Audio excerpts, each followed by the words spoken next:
Ang requirements na kailangan nyo sa pag-apply ng police clearance dito para sa permanent residence.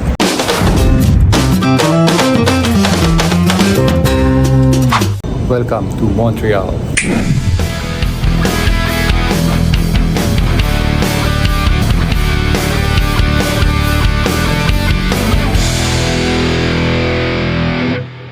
So ngayong araw, pumunta ako ngayon ng Quebec sa Montreal.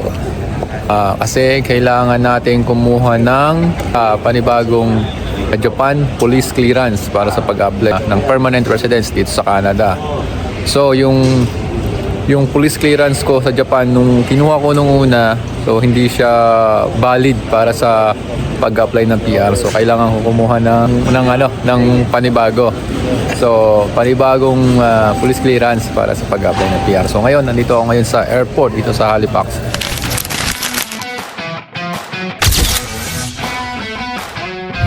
Panibagong araw, panibagong adventure. This day, pupunta ako ng French City.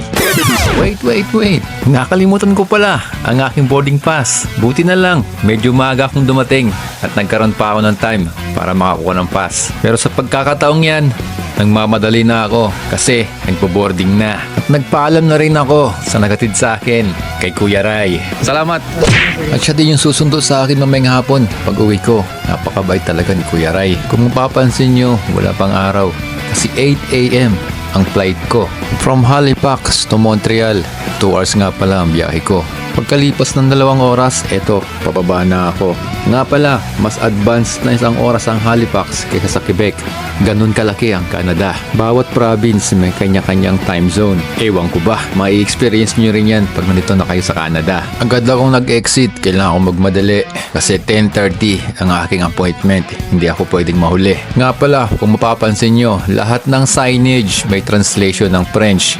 Required yan dito sa Canada. Ito ang Montreal, French City.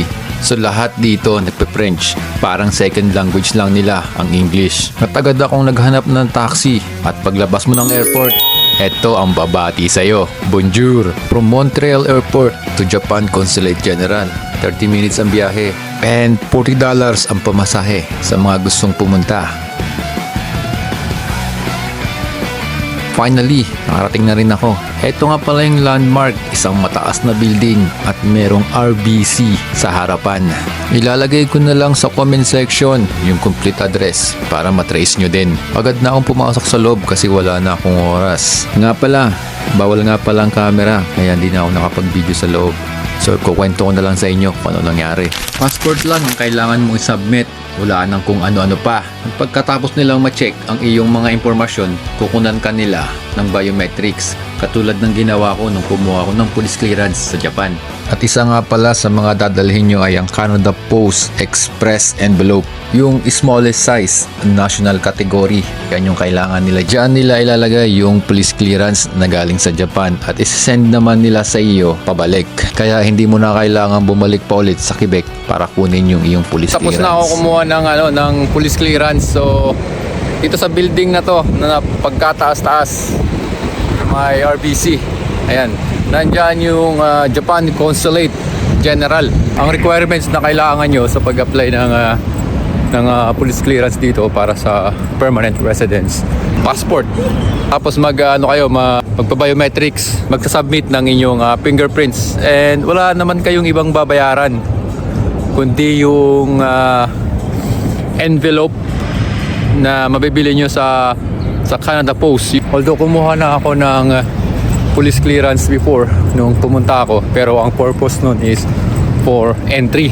Ngayon sa pag-apply ng permanent residence, so kailangan mo ulit kumuha ng bago. So bago kayo pumunta dito, dapat meron na kayong envelope. Mabibili nyo sa Canada Post yung Express Post envelope. Okay? So kasi susulatan nyo yun, ilalagay nyo dun yung address nyo para ipa-deliver sa inyo yung inyong police clearance. So mabilis lang yung process. Yun nga, konting interview lang and then submit your passport and then your biometrics. Wala nang babayaran. So yun lang, mabilis lang. And wala din naman masyadong tao. Kaya mabilis lang din yung process. Ako nga lang mag-isa dun eh. Hindi ko na nabidyohan kasi bawal yung cellphone dun sa loob. So dahil maaga akong natapos at may time pa ako para mag-ikot-ikot kasi ang balik ko doon sa sa Halifax ay mamaya pang alauna. So 11 pa lang. So may counting oras pa ako para mag-ikot-ikot. So total na rito naman ako susulitin ko na kahit konti. Kahit konti. May counting time pa. So meron pala ditong garden sa ilalim ito. Kung nakikita nyo, garden 'yan. Hindi ko lang alam kung pwede pumasok dito, pero kapakita ko lang sa inyo para makita nyo rin. Eto, garden siya, tapos may mga kainan. Ayan. So underground siya. Andoon sa ilalim. Okay. Ito pala yung likod nung building. Ayan, makikita nyo pa rin yung RBC. Sa likod lang siya. Eto, may dito. May pasyalan.